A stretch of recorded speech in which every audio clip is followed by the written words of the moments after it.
महंत नारायण गिरी महाराज जी, सवाल पहला आपसे ही है मेरा। क्या आपको लग रहा है कि सनातन को बदनाम करने के लिए यह कोई बड़ी साजिश थी? देखिए अखिलेश जी, आप लोग जो गांधी परिवार कहते हो, गांधी परिवार नहीं, ये तो एक जो है इटली में जो पैदा हुई, जो नाचने वाली थी, जो सोनिया थी नाचने वाली, नहीं उसको कोई राजीव गांधी से क्या प्रेम हुआ क्या? नहीं, एक बात नहीं बताइए, बता रहा हूँ, मेरी बात सुनिए, मेरी बात सुनिए। अरे जो दुष्ट है, जो दुष्ट है, जो सोनिया नाचने वाली, नाचने गाने वाली, उसको लाया तुम लोगों ने लाके, ये जो दुष्ट जो है, ये षड्यंत्र इसका जो हुआ भारत हमारी बात आप मुद्दे पे आइए, किसी के बारे में व्यक्तिगत छींटाकशी नहीं करनी चाहिए। अजय जी मैं बोल रहा हूँ ना, अजय उपाध्याय जी मैं बोल रहा हूँ। महंत जी, आप सम्माननीय हम सभी लोगों के लिए, धर्मगुरु हैं आप, हमें किसी पर व्यक्तिगत छींटाकशी नहीं करनी है। मुद्दे पे आइए, सनातन की बात। मैं व्यक्तिगत नहीं कर रहा हूं। आप कहे गांधी, आप लोग बोला गांधी परिवार, गांधी जी जो है इस देश को आजाद किया और गांधी जी का बहुत बड़ा बलिदान है, तो गांधी जी का गांधी परिवार मत बोलिए। ये कहिए कि केवल सोनिया गांधी का जो है उसका इच्छा था कि देश के अंदर में सनातन समाप्त होना चाहिए और जो यहाँ ईसाई आना चाहिए। उन्होंने पोप पाल का भी स्वागत किया राजीव जी के द्वारा, ये सब हुआ यहाँ पर।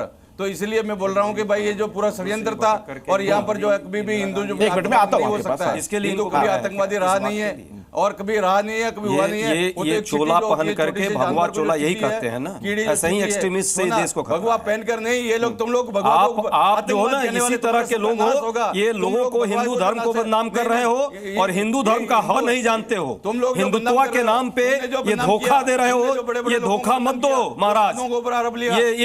ये चोला पहनकर इस तरह से रावण का भाषा मत बोलो, ये रावण का भाषा चोला पहन के बोल रहे हो।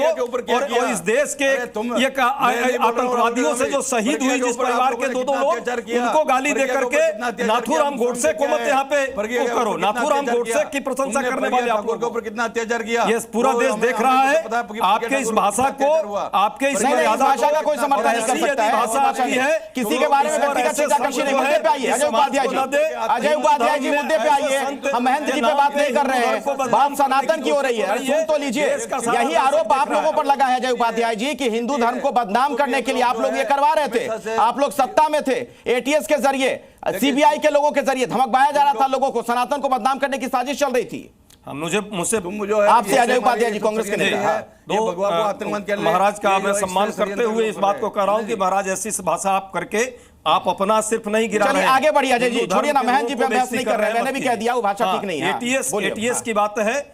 हिमानी, ये रोहिणी सालीवान थी, ये प्रोसिक्यूटर थी, चीफ प्रोसिक्यूटर 2015 में, और अभी भी उन्होंने बोला है कि उनको जब प्रोसिक्यूटर थी तो एनआईए का जो अधिकारी था 2014 के बाद कहा कि केस को धीमी करो। 6 गवाह 164 में जो गवाही दिया था, जो 64 का गवाही का मतलब होता है स्वीकारोक्ति, उसके तहत चार्जशीट 2016 में भाजपा की सरकार ने इन 7 अपराधियों पर किया, आरोपियों पर किया। फिर 323 गवाहों में से 39 गवाह जो है पलट जाते हैं और 36 मर जाते हैं, क्योंकि 11 साल केस को लटकाने का काम किया। किसने लटकाया? भाजपा की सरकार है। अरे भैया, किसके समय में हुआ था? 2008 में किसकी सरकार थी? मैं कहा आनंद जी, भूल गए क्या? आनंद जी कहा मेरी सरकार थी, हमने उसको कानून के दायरे में लाकर न्याय 6 सालों तक सरकार रही आपकी। 2008 में घटना घटती है, उसके बाद 6 सालों तक आपकी सरकार रही। क्या न्याय के कटघरे में खड़ा किया आपने?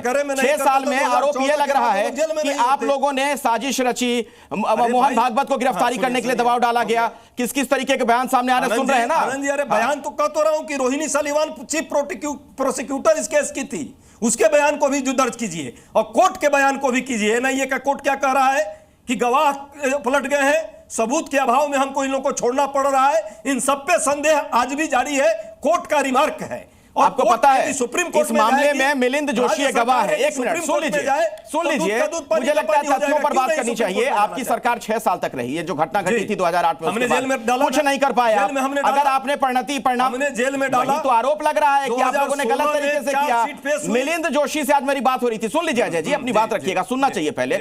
मिलिंद जोशी इस मामले के गवाह हैं, उनसे आज मेरी खुद बात हुई है जी न्यूज पर। उनका यह कहना था कि उन पर दबाव डाला जा रहा था। सीबीआई के कुछ लोग आते थे सेंटर से, महाराष्ट्र के एटीएस के लोग आते थे, वो कहते थे कि योगी आदित्यनाथ का नाम ले लो, फंसाओ योगी आदित्यनाथ को, आरएसएस के बड़े नेताओं का नाम जो बोल रहे हैं आज उदवाओं में बोल रहे हैं बात, उनको कुछ शासन से लाभ चाहिए, वो सियासत करना चाहते हैं। झूठ बोल रहे हैं वो। ये जो अभी एक अफसर की बात जिनकी कर रहे हैं, भाई मुस्लिम बेचारे हैं, उनको तो ऐसे भी गवर्नर एक को बना दिया बिहार में, अब सबको तो गवर्नर भाजपा बनाएगी नहीं। अच्छा। अब किस तरह का दबाव ये सभी लोग गवर्नर बनने के लिए कर रहे हैं। होनी चाहिए। हाँ। समय पर जब मुंह नहीं खुलता था उस समय दही जम जाती। ठीक है राजीव तुली जी, और अब उनका मुंह खुल रहा है। ये दिखा रहा है कि हिंदू मुस्लिम का ये चश्मा लगा करके देश को मुद्दों से भटकाना। ठीक है राजीव तुली जी, ट्रंप के मुद्दों को ट्रंप को, राजीव तुली जी ये अभी भी कह रहे हैं कि हिंदू मुस्लिम का चश्मा लगाकर मुख्य मुद्दों से ध्यान भटकाने का यह प्रयास है। राजीव तुली जी,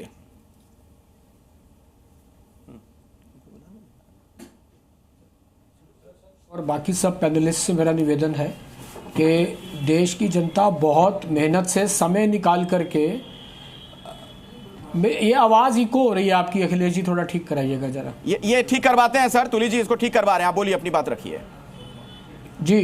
तो एक दूसरे के ऊपर ना बोले, कम से कम लोग आपकी पूरी बात सुन सकें, इतना प्रयास तो हम सब करें।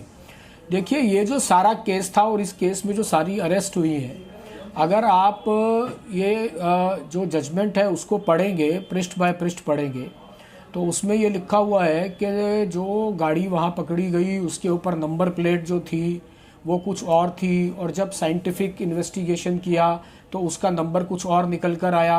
और साथ में ये भी लिखा हुआ है कि जो गाड़ी का चेसी नंबर था और जो गाड़ी का इंजन नंबर था वो बुरी तरह से टेम्पर्ड था, उसमें समझ में नहीं आ सकता था, उसमें समझ में नहीं आ रहा था कि वो नंबर क्या है।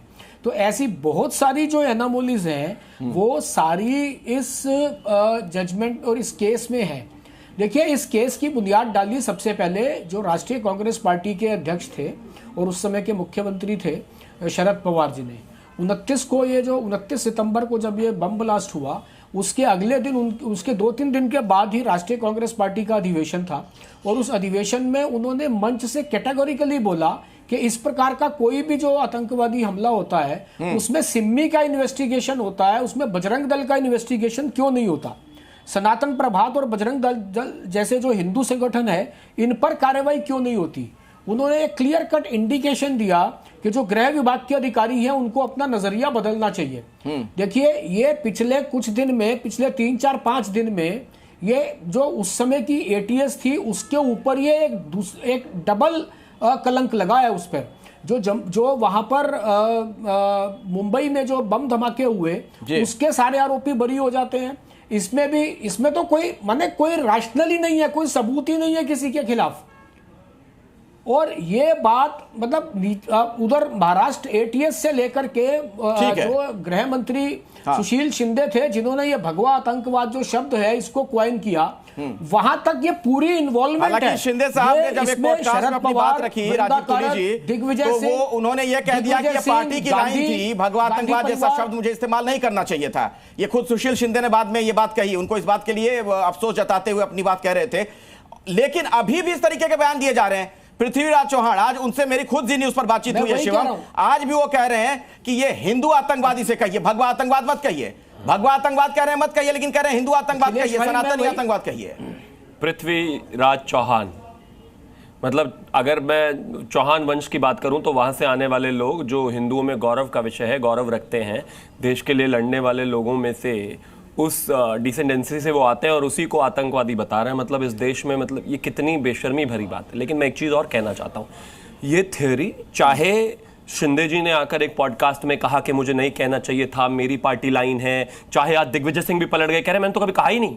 मतलब कमाल है, वो तो शुक्र मानिए कैमरा इस जमाने में 22 है, 26/11 का बाकायदा वो किताब लेते हुए वो जहां पर वो उसका कर रहे हैं, विमोचन कर रहे हैं, उसका भी बाइट है। इसके अलावा शिंदे जी का बाइट है कि इस देश में जितने भी संघ और भाजपा के कार्यालय की ट्रेनिंग होती है वहां पर वो सारी ट्रेनिंग आतंकवाद की ट्रेनिंग होती है। इसके अलावा अगर मैं बात करूं, पीछे दमरम जी का सैफरन टेररिज्म का एक नया मॉड्यूल निकला है, जो सैफरन टेररिज्म आजकल ज्यादातर केसेस में देखने को मिल रहा है। इसके अलावा कितने लोगों की बात करें, इन 3 लोगों ने तो स्टेटमेंट दी और बिल्कुल सही बात है कि शरद पवार जी से ये विषय शुरू हुआ, परंतु उसमें सबसे इंपॉर्टेंट विषय जो है वो ये कि इस देश में अगर इस मॉड्यूल पर 2014 में कांग्रेस आ जाती तो कहां लेकर जाती। यहां पर खड़े हुए 3 लोग और पैनल में बैठे हुए सारे लोग कहलाए जाते हैं कि हिंदू आतंकवाद भी कोई चीज है, दुनिया में लेकर उसको जाया जाता। आज हमारे बच्चे जो है हिंदू आतंकवादी कहलाए जाते हैं और ये स्टैब्लिश करीब करीब कर ही दिया गया था। आज कहते हैं कि नहीं नहीं हमने तो कभी कहा ही नहीं। सच बात यह है कि इन्होंने एक वो बैलेंसिंग एक्ट करने की कोशिश करी कि अच्छा 10 उधर से हैं तो 2 इधर से, हिंदुओं को भी डाल दो, बराबर रहना चाहिए, सेक्युलरिज्म बना रहना चाहिए। अरे गजब बात हो गई भाई, हिंदू आतंकवाद कोई शब्द ही नहीं है, वो कोई वही चीजें ही नहीं है उसमें, लेकिन बावजूद उसके फिर भी मैं एक चीज कहना चाहता हूं, जिस तरीके से कांग्रेस का रवैया रहा वो सिर्फ उतना ही था कि कैसे भी करके हिंदुओं को आतंकवादी साबित किया जाए। नहीं, वो जो उनकी सवाल तो करना मेरा ये भी है, है, हमेशा निकल कर ठीक है शिवम भाई।